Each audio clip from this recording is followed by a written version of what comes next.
I'm going to start off a little bit differently today. I want to really take you through an article that was published yesterday in Vice by an author named Sulome Anderson. The article is called "What My Dad's Kidnapping by Muslim Terrorists Taught Me About Islamophobia." And the article's author writes about what she describes as her father being abducted by Muslim militants in Lebanon. It contains a mix of reasonable comments and some pretty unhinged criticisms. And the article addresses the David Pakman show, and it addresses me, and it says some things that make sense and some things that don't. So, for example, the article correctly says Donald Trump's proposed ban on Muslim travel is outrageous. Of course it is. The article is absolutely right about that. But it also criticizes critiques of people like Reza Aslan, like our critique, which now on YouTube, as I talk to you today, has over 250,000 views on YouTube. So let's start with the paragraph from Ms. Anderson's article about that. And she says, "It's not always easy to publicly point out the inaccuracy of media depictions of Islam, especially in the modern American environment. Aslan has been attacked for his efforts by everyone from Pamela Geller to YouTuber David Pakman, who has dedicated several episodes of his show to questioning Aslan's credentials and trying to poke holes in his arguments. For instance, Aslan maintained on CNN that female genital mutilation is a Central African problem, not a Muslim problem, as is commonly believed, an explanation that has been rated mostly true by PolitiFact. Pakman, who didn't respond to my requests for comment, presents his own stats on his show, which would seem to contradict Aslan's. But how would a viewer distinguish between the two perspectives? And since 80% of Muslims do not practice FGM, isn't it important to clarify that the brutal mutilation of a woman's genitals is not a mainstream Muslim custom, so as not to add to the general environment of ignorance and bigotry?" Okay, let's break this down piece by piece. I want to show you how there is nothing factual being said here in this article. The entire supposed critique of our criticism of Reza Aslan actually says zero. We need to be able to read an article like this, which claims to be, purports to be some kind of critique of our piece. It says nothing, and I will explain that to you piece by piece. First of all, including the David Pakman show and Pamela Geller in the same paragraph is absolutely absurd, but I want to not even deal with that because there are far bigger fish to fry here. First of all, YouTuber David Pakman, who has dedicated several episodes of his show to questioning Aslan's credentials. I'm not sure there's a single correct statement in there other than my name, which happens to be spelled correctly. If you say to me, what's accurate in that paragraph, the spelling of my name is the only thing I can point to. YouTuber is wrong, right? This show was on YouTube only years after being a syndicated radio show, which it still is, syndicated TV show. It's also broadcast on national satellite TV. So YouTuber is wrong. If someone doesn't know the show, they're already misled by the first word, YouTuber David Pakman. Then, has dedicated several episodes of his show to questioning Aslan's credentials. First of all, we have never dedicated an entire episode of the show to Reza Aslan. Dating back to July of 2013, that was the first time Reza Aslan was mentioned on this show. We did 4 clips, right? 4 clips. Each clip is about 1/9 of an episode. We did 4 clips about Reza Aslan, one of which was exclusively positive after he had that crazy viral interview on Fox News with Lauren Green. So dedicated several episodes, completely incorrect statement. We've dedicated 4 standalone clips, which are a fraction of an episode, to Reza Aslan. Now, as far as, quote, questioning his credentials, we did a critique of how he presents his credentials as one portion of one of those 4 clips, which represents 1/9 of each episode, right? So we're talking about 1/3 times 1/4 times 1/9. That's the fraction of our Reza Aslan coverage as a portion of our episodes that has been devoted to Reza Aslan's credentials. That was one of the many topics in that critique, you'll remember, Reza Aslan's credentials. In other words, the first sentence contains almost no truth at all.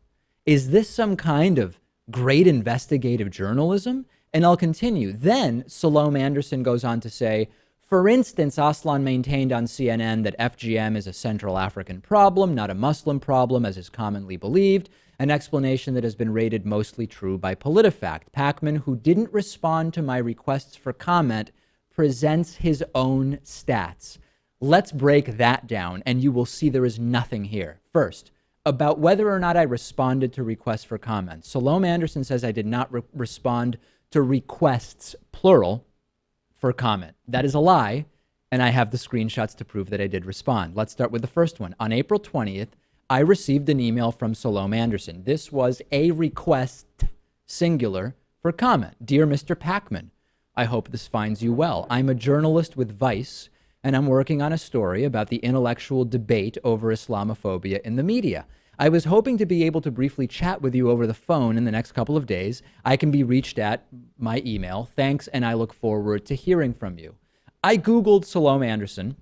I had a sense that this might be a sort of adversarial type of piece with regard to my involvement. So I wrote back, and I'll show you the email I wrote to her saying, hey, Sulome, glad to speak with you. Can you tell me more about the scope and angle on the piece? If there's a good fit for my voice, I'm glad to schedule time to speak with you, although it'll be a bit trickier in the next few days since I'm at a conference, but I'm sure we can make it happen. Sulome got right back to me. So already I have responded to the request for comment, right? Already she's lying in the Vice piece. And she says, Mr. Pakman, thanks for your quick response. I should first say this is a reported essay more than an article. I've watched some of your stuff on this topic, and I want to first say I respect your curiosity and open acknowledgement of the nuanced nature of the subject. You at least recognize it's dangerous to paint all Muslims with the extremist brush. Frankly, I do have some problems with your treatment of the topic, which I'll get into in a minute, but I want to be completely transparent in saying this is not an objective article per se. She goes on to give some background about her father's story, and then at the end of this email tells me, as I will show you here, if any of this sounds so that being said, while I recognize that your coverage is more nuanced than some, I was immediately drawn to your criticism of Reza Aslan and wanted to talk to you about that. Not so much your problems with his credentials as the intellectual debate over some of the topics related to Islam, because I want to explore the importance of accuracy and including context in this discussion. I'm not trying to crucify anyone. I'm a professional journalist, so while this is technically an essay, I will be as fair and balanced as possible. I want to have a conversation about how you, as a progressive media voice, discuss Islam and include your perspective. So I, after hearing this, realized this is an essay, right? Number one. Number two, it's going to be an interview over the phone where then any piece of it can be used and put in print to suit anyone's purpose.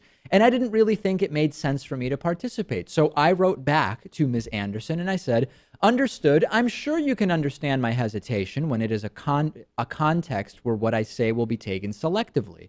I often do TV and radio interviews as I present my words myself in an audiovisual format, and they're available in total for the audience. But when I've done interviews for written pieces, it's happened quite often that pieces of what I say are used in a way that is often not accurate or self-serving.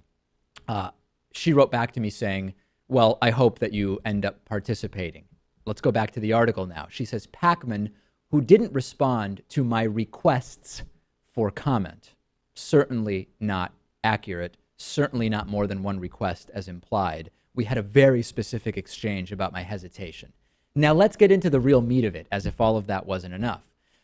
She implies we made stuff up in the Aslan clip. She says, Pakman presents his own stats. If you look at the citations in our video on Reza Aslan, you'll notice that some of the citations are the same sources Reza Aslan has used, I would argue misused, to talk about FGM. So presents his own stats is deceptive at best and downright dishonest if you go further. And then lastly, the only thing that was addressed was FGM. We talked about many other issues in that segment, and nothing was refuted. Nothing that we said in the clip about Reza Aslan that we did, the critique of Reza Aslan, nothing was refuted in this article. So people have been emailing me saying, David, wow, there's this Vice piece. It's really taking down your critique of Reza Aslan. Well, hold on a second. Doesn't refute anything I said. It's riddled with provable inaccuracies, which I've just demonstrated to you with my email exchange and so many other things. This is a real problem. This is a real problem. And by the way, let me just lastly say, she sort of defends the FGM thing by saying Pakman doesn't mention, it's not mentioned that 80% of Muslims do not practice FGM. That if you believe that, that still means 1 out of 5 Muslims are practicing female genital mutilation. That's hundreds of millions of Muslims. That is no great victory in responding to our critique. Last thing, immediately after, Reza Aslan is quoted responding to YouTubers making clips, and he says, hey, anyone can just get on YouTube and say whatever the hell they want to, ignoring the fact that there's documented evidence, statistics, facts, and independent analyses supporting these statements. That's the magic of the internet. This is really sad. It is very sad that if you don't know anything about the David Pakman show or Reza Aslan, or the fact that we used many of the same citations he uses, but really looked at them in more depth, you might say, wow, this David Pakman sounds like a really bad guy. He's out there lying on the internet.